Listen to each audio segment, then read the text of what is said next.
Odisha silica ஏரி. கேரளாவில் என்ன ஏரி இருக்குன்னா வேம்பநாட்டு ஏரி. அமெரிக்கா வந்து மியாமி கடற்கரை. சென்னை வந்து மெரினா கடற்கரை. அடுத்து பொறுத்துக. வட அமெரிக்கா கனடா. அமெரிக்க ஐக்கிய நாட்டு எல்லை அது வந்து நயகாரா. தென் அமெரிக்கா அது வந்து ஏஞ்சல். ஜாம்பியா ஜிம்பாவே வந்து விக்டோரியா. அடுத்து நெக்ஸ்ட் உள்ளதும் பொறுத்துக. நட்சத்திர வடிவ குடியிருப்புகள் வந்து தென் இந்தியா. செவ்வக வடிவ குடியிருப்பு வந்து சட்லஜ். வட்ட வடிவ குடியிருப்பு வந்து ஏரிகள். சிதறிய குடியிருப்பு தார் பாலைவனம். குழுமிய குடியிருப்பு தீபகற்ப கடற்கரை சமவெளி. சாலைகள் ஒன்று சேரும் இடங்களில் இருந்து சாலையின் இரு பக்கங்களிலும் எல்லா திசைகளிலும் பரவி காணப்படும் குடியிருப்பு வந்து டேஸ் என்று பெயர். நட்சத்திர வடிவ குடியிருப்பு. தென் அமெரிக்காவின் எந்த பாலைவனத்தில் புஷ்மென்கள் வாழ்கின்றன? கலக்காரி. தவறான இணையை தேர்ந்தெடுக்க. இதை எதெல்லாம் கரெக்டாக இருக்குன்னு பார்த்துருக்கலாம். உலக மக்கள் தொகை நாள் வந்து ஜூலை 11. பன்னாட்டு தாய்மொழி தினம் வந்து பிப்ரவரி 21. உலக மத நல்லிணக்க நாள் வந்து ஜனவரி 3வது வாரம்.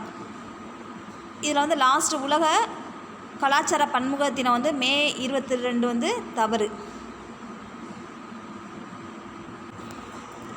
மே 21 வரும், இங்கே மே 22 போட்டிருக்காங்க. அப்போ லாஸ்ட் உள்ளது தான் தவறு. அடுத்த கொஸ்டின் பாருங்கள். சிதறிய குடியிருப்புகள் காணப்பட இடம் பார்த்தோம்னா தீவிர சாகுபடி பிரதேசங்களில் இந்த சிதறிய குடியிருப்புகள் காணப்படுகிறது. சுவிட்சர்லாந்து நாட்டின் பெண்களுக்கு வாக்குரிமை வழங்கப்பட்ட ஆண்டு வந்து 1971. இந்தியாவின் பெண்களுக்கு வாக்குரிமை அளிக்கப்பட்ட முதல் பொதுத் தேர்தல் பார்த்தோன்னா 1952.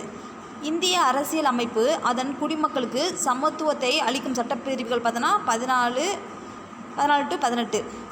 சட்டத்தின் முன் அனைவரும் சமம் மற்றும் அனைவருக்கும் சட்டத்தின்படி சமமான பாதுகாப்பை மேலும் வலுப்படுத்தும் அரசியல் அமைப்பு சட்டப்பிரிவு பார்த்தோன்னா 21.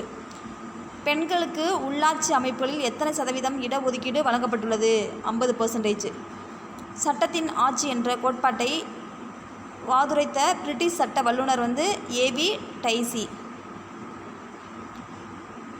சட்டப்பிரிவு வேலைவாய்ப்பில் அனைவருக்கும் சம வாய்ப்பு அளிப்பது. சட்டப்பிரிவு வந்து 14 வந்து சட்டத்தின் முன் அனைவரும் சமம். சட்டப்பிரிவு 18 பட்டங்களை அளித்து வேறுபடுத்தலை தடை செய்கிறது. சட்டப்பிரிவு 15 வந்து பாகுபாட்டை தடை செய்கிறது. பிரித்திவிக்காரர்களின் முதலாவது மற்றும் முக்கியமான அரசர் முதலாம் நாகப்பட்டா. பால அரச வம்சத்தை உருவாக்கியவர் வந்து கோபாலர். சரியான இணையை தேர்ந்தெடு. இதில் எது சரியான இணைன்னு பார்த்தோம்னா வங்காளம் பாலர்கள். இந்தியாவின் இஸ்லாமியர்களின் காலகட்டம் தொடங்கிய ஆண்டு கிபி 1200. ராஜபுத்திரர்களின் ஓவியக்கலை ராஜஸ்தானி. அம்பர் கோட்டை எங்கு உள்ளது? ஜெய்ப்பூர். கஜினி முகமது ஜெயபாலரை தோற்கடித்த ஆண்டு கிபி 1001. உமையது அரசின் படைத்தளபதி யார்? முகமது பின் காசிம். இந்தியர்களிடமிருந்து அரேபியர்கள் கற்றுக்கொண்ட விளையாட்டு சதுரங்க விளையாட்டு. இரண்டாம் தரையன் போரில் தோற்கடிக்கப்பட்ட அரசர் வந்து பிருத்திவிராஜ். பிற்கால சோழ வம்சத்தை மீட்டெழ செய்தவர் வந்து விஜயலய சோழன். சோழ அரசரின் மூத்த மகன் எவ்வாறு அழைக்கப்பட்டார்? யுவராஜன். மக்களாட்சியின் முதுகெலும்பு என்று அழைக்கப்படுவது அரசியல் கட்சிகள். இந்தியா எப்போது மக்களாட்சி நாடானது? 1950. பாண்டிய அரசு செல்வ செழிப்பு மிக்க உலகிலேயே மிக அற்புதமான பகுதியாகும் என்று கூறியவர் மார்க்மே போலோ. எதிர்க்கட்சி தலைவர் டேஸ் அந்தஸ்தை கொண்டிருப்பார்? கேபினட் அமைச்சர். சரியான வரிசையை தேர்ந்தெடுக்க. வளநாடு, மண்டல நாடு, கூற்றங்கள். இதெல்லாம் ஆர்டர் மாதிரி இருக்குது. வளநாடு, மண்டலம், அப்புறம் கூற்றங்கள். ஒரு கட்சி ஆட்சி முறை பார்த்தோன்னா இங்கே இருக்குது, கியூபாவில் இருக்குது. இருகட்சி ஆட்சி முறை வந்து அமெரிக்கா. பலகட்சி ஆட்சி முறை வந்து இந்தியா. இந்திய தேர்தல் ஆணைய தலைமையிடம் பார்த்தோன்னா புதுடெல்லி. விஜயலய சோழனின் வழிவந்த கடைசி அரசர்னு பார்த்தோன்னா கரிகால சோழன். பாண்டியர் காலத்தில் நடைபெற்ற குதிரை வாணிகம் குறித்து பதிவு செய்தார் வாசப்.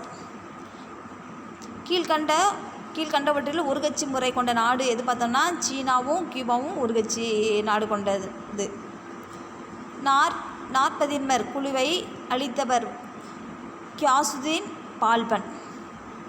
இந்தியாவில் அடிமை வம்ச ஆட்சிக்கு அடிக்கல் நாட்டியவர் குத்புதீன் ஐபக். மாம்லுக் எம்மொழி சொல், அரேபிய சொல். டெல்லி குதுப்பினார் கட்டுவதற்கு அடிக்கல் நாட்டியவர் குத்புதீன் ஐபக்.